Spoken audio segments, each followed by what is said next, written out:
রাত্রির ঘটনাটা যেটা হলো বিকাশ ভবনে, হ্যাঁ, সেটা নিয়ে আপনার একটা স্টেটমেন্ট লাগছিল, দরকার ছিল আর কি। হ্যাঁ, হ্যাঁ, হ্যাঁ।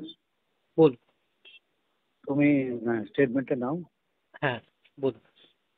কালকের ঘটনা দিনের আলোর মতো স্পষ্ট করলো হুম, অরাজনৈতিক আন্দোলনের কোনো ভবিষ্যৎ নেই। হুম, একটি রাজনৈতিক ঘটনার বিরোধিতা করতে গেলে রাজনৈতিকভাবেই বিরোধিতা করতে হবে। হুম, এই সমস্ত আরজিকর থেকে শুরু করে যাবতীয় যা ঘটনা ঘটছে প্রতিদিন, তা আসলে একই কেন্দ্র থেকে পরিচালিত হচ্ছে। সেই কেন্দ্রের নাম মমতা বন্দ্যোপাধ্যায়। হুম, স্বাভাবিকভাবেই এই জঘন্যতম বর্বরতম ঘটনার বিরোধিতা করতে গেলে হুম, সামগ্রিকভাবে রাজনীতির পতাকা নিয়েই হুম, নামতে হবে, হুম, না হলে কোনো রেহাই নেই। হুম,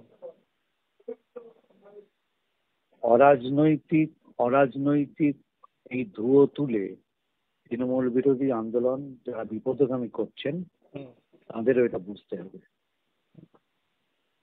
ঠিক আছে। হুম। ঠিক আছে।